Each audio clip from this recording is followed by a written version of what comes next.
మంత్రి చంద్రబాబు నాయుడు గారికి, NTR memorial trust managing trustee Bhuvaneswari గారికి, ఉప ముఖ్యమంత్రి నాకు అన్న సమానమైన పవనన్నకి, మీ అందరి బాలయ్య నా ఒక్కడే ముద్దల మావయ్య బాలయ్యబాబు గారికి, ఈ ఈవెంట్ హీరో నా మిత్రుడు తమన్ గారికి, ప్రజాప్రతినిధులు, ఇక్కడ విచ్చేసిన విద్యార్థులందరికీ పేరు పేరున నా హృదయపూర్వక నమస్కారం. తలసీమియా బాధితుల సాయం కోసం చేపట్టిన ఈ కార్యక్రమానికి అనేక మంది దాతలు రూపాయి నుంచి లక్షల్లో సహాయం చేసినందుకు మీ అందరికీ మేము రుణపడి ఉంటాం. ఎన్టీఆర్ ట్రస్ట్ అంటే చిరునవ్వు, ఎన్టీఆర్ ట్రస్ట్ అంటే ఒక భరోసా, ఎన్టీఆర్ ట్రస్ట్ అంటే ఒక నమ్మకం. విశ్వవిఖ్యాత నర సార్వభౌమ స్వర్గీయ శ్రీ నందమూరి తారక రామారావు గారి స్ఫూర్తితో, చంద్రబాబు నాయుడు గారి ఆలోచనతో, భువనేశ్వరి గారి ఆచరణతో ఈరోజు ఎన్టీఆర్ ట్రస్ట్ నడుస్తుంది. 1995లో ఒక అడుగుతో మొదలైన ఎన్టీఆర్ ట్రస్ట్ అహర్నిశలు తెలుగు ప్రజలు ఎక్కడున్నా వాళ్ళకి అండగా నిలబడింది. విద్య, వైద్యం, స్వయం ఉపాధి, అదేవిధంగా ప్రకృతి వైపరీత్యాలు వచ్చినప్పుడు తెలుగు ప్రజలకి అండగా నిలబడింది ఎన్టీఆర్ ట్రస్ట్. స్త్రీ శక్తి పేరుతో వేలాది మహిళలు కూడా స్వయం ఉపాధి అందిస్తుంది ఈ ఎన్టీఆర్ ట్రస్ట్. ఇక్కడున్న మీ అందరు తెలుసు, 226 రోజులు 3132 కిలోమీటర్లు నేను పాదయాత్ర చేశా. ఆ యువగలం పాదయాత్రలో అడుగడుగున ఎన్టీఆర్ ట్రస్ట్ చేసిన కార్యక్రమాలు కానివ్వండి, లేదంటే ఎన్టీఆర్ ట్రస్ట్ వల్ల బాగుపడిన పిల్లలు నన్ను స్వయంగా కలిశారు. దాంట్లో మీకు కొన్ని ఉదాహరణలు నేను ఇవ్వాలి. అనంతపూర్ జిల్లాలో శ్రావణి అని ఒక చెల్లి నన్ను కలిసింది. మధ్యాహ్నం లంచ్ కోసం బ్రేక్ అయినప్పుడు ఆమె వచ్చి నన్ను కలిసి ఆమె బాధ నాకు వ్యక్తం చేసింది. చిన్న వయసులో నాకు అవగాహన ఉన్నంత వరకు 2005-2006లో వాళ్ళ తండ్రి తగరగుంట ప్రభాకర్ గారు పిల్లలందరూ, అంటే ఆయనకి దాదాపు 6 పిల్లలుంటే వాళ్ళందరినీ ఒక సలూన్కి తీసుకెళ్ళి హెయిర్ కట్ అయిన తర్వాత తిరిగి ఇంటికి వెళ్తుంటే ఆనాటి పాలకులు ఈ చిన్నారు ముందల ఆ ప్రభాకర్ని చంపేస్తాం జరిగింది.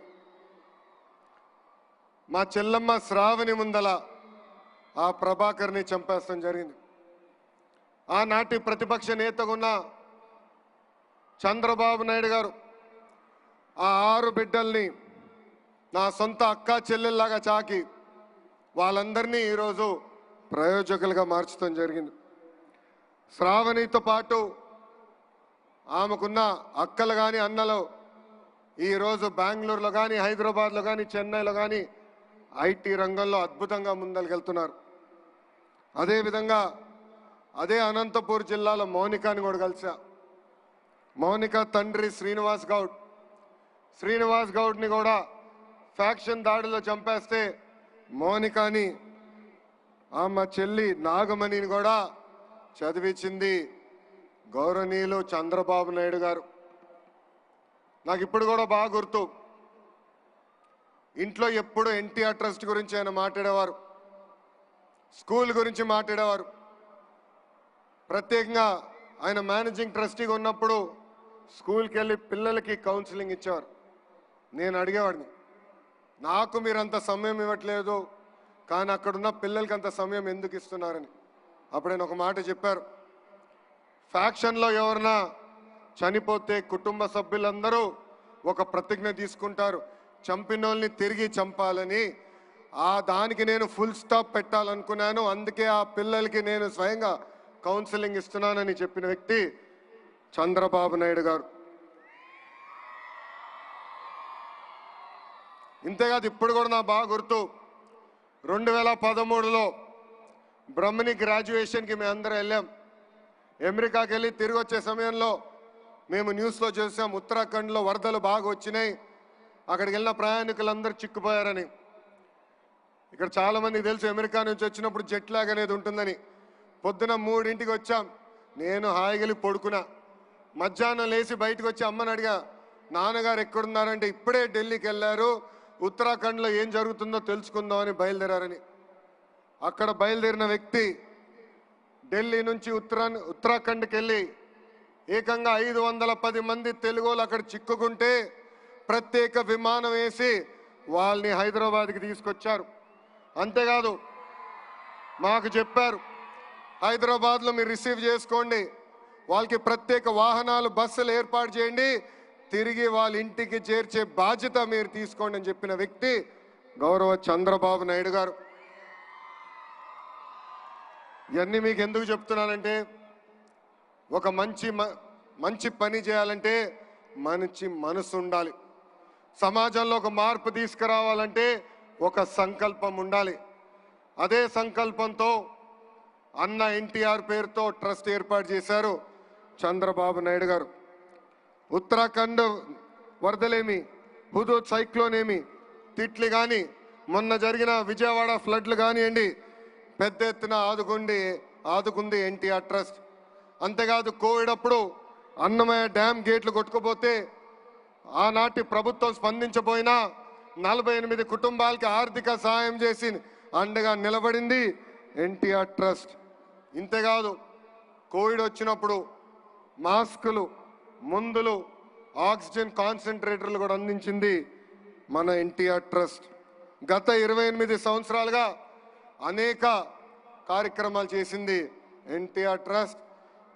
ఒక ట్రస్టీగా నేను కూడా దాదాపు 5 సంవత్సరాలు ఎన్టీఆర్ ట్రస్ట్ కోసం సేవలు అందించాను.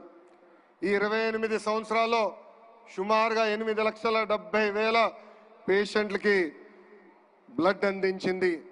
ఇంతేకాకుండా 100 పిల్లలు తలసీమతో బాధపడుతుంటే ఆదుకుంది ఎన్టీఆర్ ట్రస్ట్. ఇంకో పక్కన 13,000 హెల్త్ క్యాంపులు ఏర్పాటు చేసి దాదాపు 23 కోట్ల రూపాయలు ఖర్చు పెట్టి ఉచితంగా మందులు కూడా అందించింది ఈ ఎన్టీఆర్ ట్రస్ట్. ఇప్పుడు కూడా ఎన్టీఆర్ సంజీవిని పేరుతో ఆరోగ్య కేంద్రాలు కూడా నడిపిస్తుంది. ఇక్కడున్న చిన్నారులు కూడా ఉన్నారు. 2020 మంది చిన్నారులు ఎవరైతే తల్లిదండ్రులు కోల్పోయారో సొంత బిడ్డలుగా ఆదుకుని వాళ్ళ కష్ట సుఖాలు తెలుసుకుని కేవలం 10వ తరగతి వరకు కాదు, ఇంటర్ హైయర్ ఎడ్యుకేషన్ మొత్తం చదివించి వాళ్ళ జీవితాలు కూడా సెటిల్ చేసింది ఎన్టీఆర్ ట్రస్ట్. ఇంకా మా తల్లి నాయకత్వంలో దాదాపు 7,531 మహిళలకి స్త్రీ శక్తి పేరుతో కూడా స్వయం ఉపాధి అందించింది ఎన్టీఆర్ ట్రస్ట్. నాకు స్పీచ్ చాలా ఉంది, కానీ దేవాంశ్ ఇప్పుడే చెప్పాడు 5 నిమిషాల కన్నా ఎక్కువ మాట్లాడొద్దని. ఇక్కడ అందరూ వచ్చారు, మ్యూజికల్ షో చూసేదానికి వచ్చారని చెప్తాం జరిగింది. ఇప్పుడే ముద్దుల మామయ్య బాలమామయ్య చెప్పినట్లు ఒక పక్కన బస్వ తారకం, ఇంకో పక్కన ఎన్టీఆర్ ట్రస్ట్ చాలా అద్భుతంగా తెలుగు ప్రజల కోసం అహర్నిశలు సేవ చేస్తున్నారు. ఇంత అద్భుతమైన అవకాశం, ఇంత చక్కటైన అవకాశం ఆంధ్ర రాష్ట్ర ప్రజలు మా కుటుంబానికి ఇచ్చినందుకు జీవితాంతం మేము రుణపడి ఉంటాం. ఇంతేకాదు రాబోయే రోజుల్లో ఎన్టీఆర్ ట్రస్ట్ మా తల్లి భువనేశ్వరి నాయకత్వంలో పెద్ద ఎత్తున బ్లడ్ బ్యాంకులు కూడా ఏర్పాటు చేస్తాం.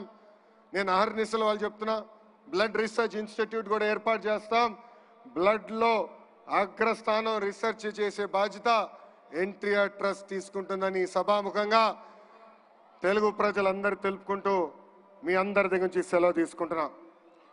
జోహార్ అన్న ఎన్టీఆర్, జోహార్ అన్న ఎన్టీఆర్, జై హింద్, జై హింద్. అందరికీ నమస్కారం.